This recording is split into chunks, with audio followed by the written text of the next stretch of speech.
qui élève un mur, qui se tienne à la brèche devant moi, en ma faveur, en faveur du pays. Je cherche parmi eux un homme qui élève un mur, qui se tienne à la brèche devant moi, mon Dieu, en faveur du pays, afin que je ne lui détruise pas. Mais j'en trouve point. Mais je n'en trouve point. Mais nous avons été. Alléluia. Amen. Nous pouvons nous rasseoir. Ézéchiel est en train de parler que le Seigneur était en train de chercher quelqu'un qui puisse se mettre à la brèche, qui puisse élever un mur, qui puisse élever un mur. À quoi servent ces murs? À quoi servent ces murs? Pour barricader, pour bloquer les transferts que l'ennemi voulait continuer à donner dans nos familles. Alléluia. Amen. Mais gloire à Dieu. Ici la Bible déclare, le Seigneur dit, selon Ézéchiel, je n'en trouve pas. Je n'en trouve pas. Mais seulement moi j'ai une bonne nouvelle à répondre au Seigneur. Qu'on s'est choisi des responsables pour leur famille. Les gens qui se sont dit capables. Les gens qu'on a accompagnés pour être à la brèche en faveur de leur pays. Ici notre pays c'est nos familles. C'est toi qui dois être là à la brèche pour ta famille. Tu seras là à la brèche pour élever le mur de ta famille, pour donner la valeur à ta famille, pour combattre pour ta famille.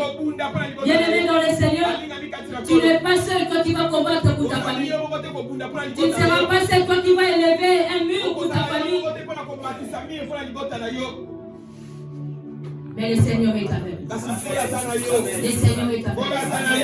Le Seigneur est avec nous. Alléluia. Amen.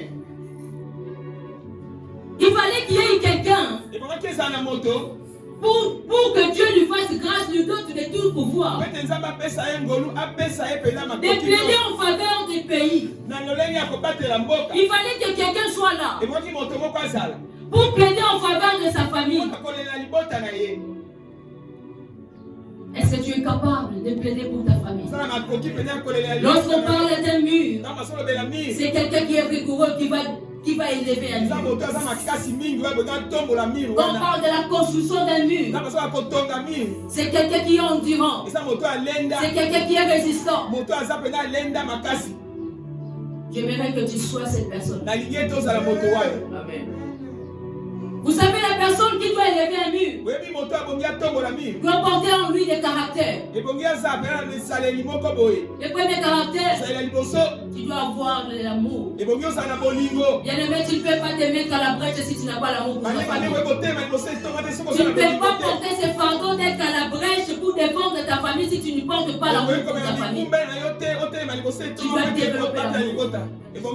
Tu dois développer l'amour.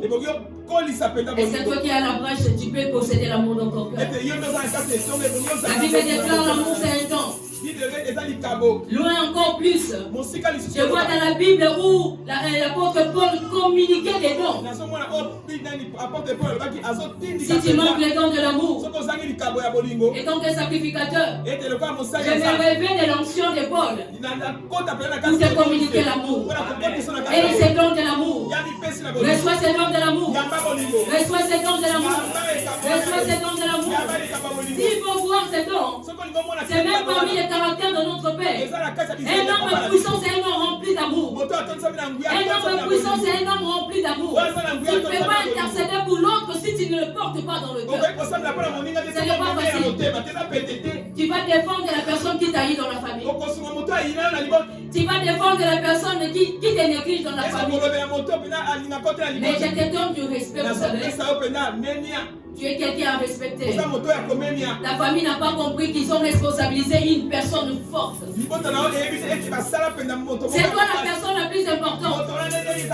Tu es une personne qui serait concentrée pendant ces 3 jours. Cette personne, tu seras concentrée pour défendre en faveur de ta famille, pour bloquer les choses qui devraient traverser. J'aimerais que tu acclames pour toi-même. Acclame pour toi-même. Tu t'es rendu capable.